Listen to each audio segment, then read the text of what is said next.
I'm going to tell you about two guys named Dave and John. Dave and John had been best friends since they were really little. They went to the same church, and they were the absolute model kids in the youth group. They never did anything wrong, never snuck out to Waffle House in the middle of the night or anything like that. And they grew up and they went to college, and afterward they came and settled back in their hometown and had families, and they became leaders in their church. Most Sundays, Dave leads hymn singing. John's a small group leader for the youth. Basically, these two guys are the just rock-solid, wonderful Christian men that every parent hopes their son will grow up to be. Well, as life gets busier, Dave and John have less time to hang out, so they establish a weekly coffee meeting, time they can hang out together and catch up on life and talk about deep questions and keep each other sharp in their journey. Well, one week, life gets busy and chaotic, and Dave forgets, just loses track of time. Later in the day, he realizes what happened. He calls John up and says, "Oh, buddy, I'm so sorry. I've had all this stuff going on at work, and my kids are fighting and driving me crazy. I lost track of time and just forgot. I'm so sorry. I hope you can forgive me." John says, No, I cannot forgive you."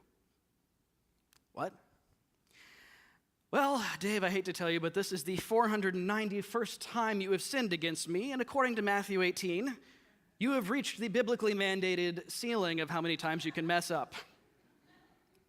I cannot forgive you. It's in the Bible." 400, what? What are you talking about? And so John proceeds to list every single slight that has happened. From the time when John called him a poopy head on the playground in first grade, to a hard foul in basketball in high school, to the off-color best man speech that Dave gave at John's wedding, up until today. 491 times Dave has sinned against John. Now Dave takes a minute to collect himself. Says, "Okay, well, John, first of all, I'm actually really impressed. Your ability to remember everything I've done wrong is even greater than my wife's, and that's saying something. Second of all, for the record, I do not think you're a poopy head. But John, I have to ask, if you've got this list of running grievances for 30 straight years, if you spent all this time, did you ever really forgive me for any of it in the first place?"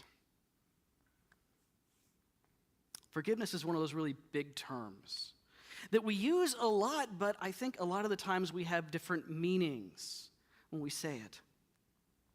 And so sometimes we're talking past each other when we're talking about forgiveness. What is it? When is it appropriate? All those sorts of questions. In fact, that's what we see happening in both the stories we read from the Bible this morning.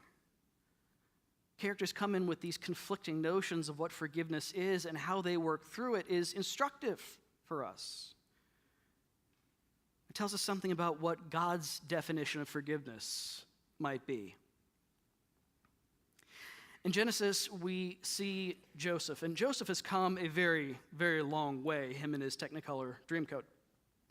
He started off as the really annoying younger brother, and he gets sold as a slave and as a servant in the house of an Egyptian official. But he rises through the ranks and becomes Pharaoh's right-hand man. And years later, when his brothers come down to Egypt, they're trying to escape a famine, he lets them know who he is. And he says, "I'm not holding any of this against you. In fact, bring your families and our father down. You can live here in Egypt. Everything will be great." So they do. They bring their father Jacob down, and he is so overjoyed that his family's back together, that his son Joseph, who he thought is dead, is alive. But then Jacob, the great patriarch, dies. And his brothers start to get worried. They say, "Uh-oh, Dad's gone. That's the last living link between us. Is Joseph now going to take his revenge on us?" This is what happens in The Godfather. If you remember the part where they have the big peace meeting with all the mafia dons, and they end the big war between them, and they embrace and forgive one another, even though many of their sons have died during this war, and there's peace. But then Don Corleone dies. And as soon as he dies, all the other mob bosses know, uh-oh. His son Michael's in charge now. He's not bound by this pact. It's on. And so at Don Corleone's funeral, the man's body isn't even in the ground, and they're scheming and making alliances because they know it's coming. So Joseph's brothers are coming into the situation with a mob boss understanding of forgiveness. That it's some kind of temporary transaction, but that he's just biding his time. And so to cut their losses, they say, hey, we'll be your slaves. At least this way you won't kill us. But Joseph says, no, I'm not God. I don't get to judge you. What you did to me is terrible. It's inexcusable. No amount of restitution, no apology is going to undo this. But that doesn't define who we are, what you did. God defines who we are. Our relationship to one another, our relationship to God is the most important thing about us. Therefore, I'm going to forgive you and let this go because God has got work for us to do. Then in the New Testament, we see Peter coming to Jesus and thinking he is being really gracious, offering to forgive someone 7 whole times. And Jesus does that little bit of verbal judo we see him do and says, no, not 7 times. 77 times, or it could possibly 70 times 7. The Greek's not really clear. Either way, 77, 490, it's a big number. A number it's impossible to keep track of unless you're spending all your time holding grudges, counting up the slights, in which case you haven't been doing the work of forgiveness. That's what our friend John did. He spent so much time calculating Dave's sins against him that there was very little room in his heart for God to do anything else. He was so consumed by that.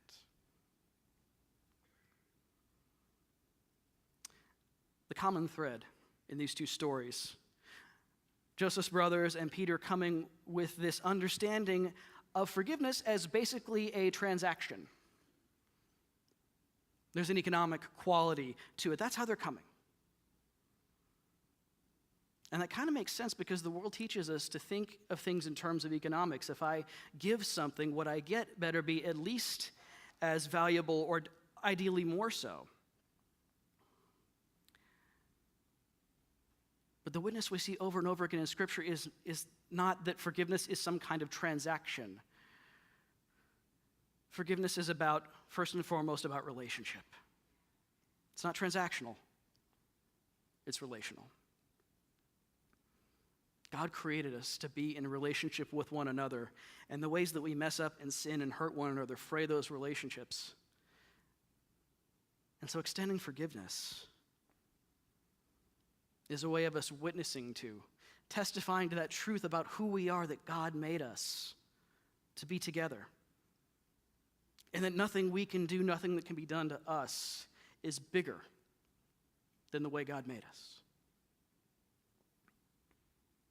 It's not transactional. It's relational. Okay, so that's all well and good if we're talking about forgetting a coffee appointment. What about the really bad stuff? And we in the church tend to talk about forgiveness in a very thin way. We'll encounter somebody who has been maybe physically abused or sexually assaulted. Somebody who spent years with emotional abuse and bullying. Or we'll encounter people who have spent their life being hated for something they couldn't choose, like the color of their skin or their gender or who they love. Now, when someone comes with those deep, deep wounds from deep sins people have committed against them, deep trauma, all too often in the church we'll say things like, well, you just need to forgive. And in so doing, we make people's trauma worse by doing that. When we do that, we're proclaiming basically that forgiveness is just some kind of transaction. Or if we talk about it as relational, we're just implying that the relationship is between the two aggrieved parties. It's not beyond the power of God to reconcile any relationship. The sad truth of life is that some relationships will never be reconciled between individuals. Some things are so awful, you just can't get past that. But that's not the only relationship we're talking about when we say forgiveness is relational. The primary relationship is our relationship with God.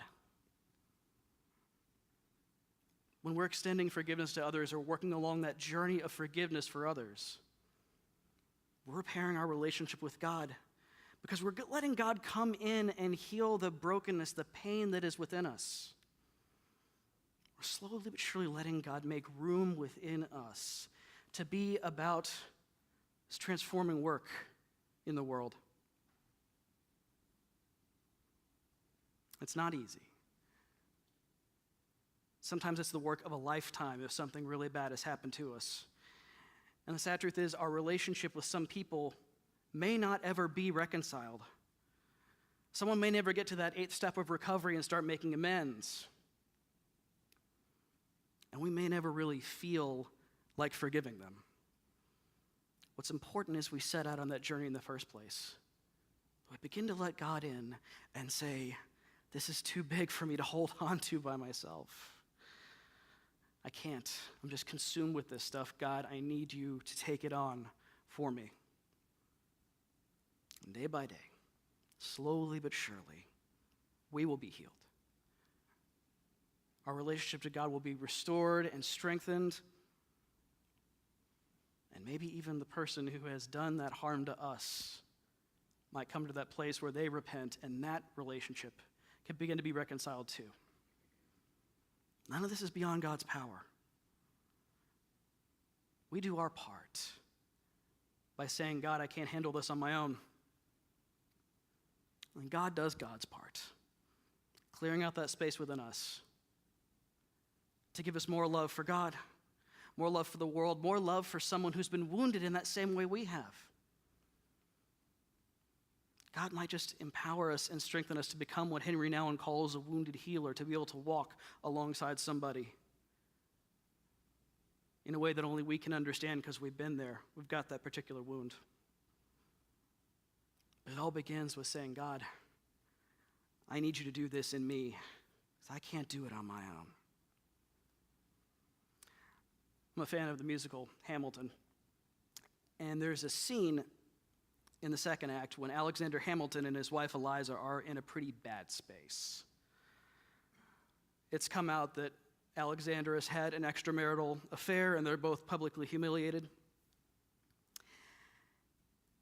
And then their son Philip gets into a duel with somebody who had been insulting his father over what he'd done. And in that duel, Philip is killed. Every parent's worst nightmare. And all of this is quite literally Alexander's fault and nobody else's. So they get to this scene where their life is just an absolute mess. And Eliza finally says, okay, I'm going to begin to reconcile. I'm going to begin to forgive. Not that what Alexander did is okay, because it's not. Not that anything can ever take away the pain of losing their child. Nothing can do that. She begins that journey of reconciliation with him because she just can't hold on to all that stuff by herself anymore. She has so much else to live for. Now, it helps that Alexander repents. He says, Eliza, I have messed this all up, and it's entirely my fault. But it's Eliza who takes that first step and begins that journey of forgiveness. And when the actors playing Alexander and Eliza come together on stage and they finally join hands, the rest of the company's around there, and they're singing, forgiveness, can you imagine? Forgiveness, can you imagine? Can we imagine? The answer is no. No, we can't, not with wounds that deep. But the good news is that what we can't imagine, God can. What we can't do, God can. Nothing is beyond God's grace. Nothing is beyond God's healing. Our role is to begin to take that first step And eventually we might be able to imagine what that forgiveness feels like too.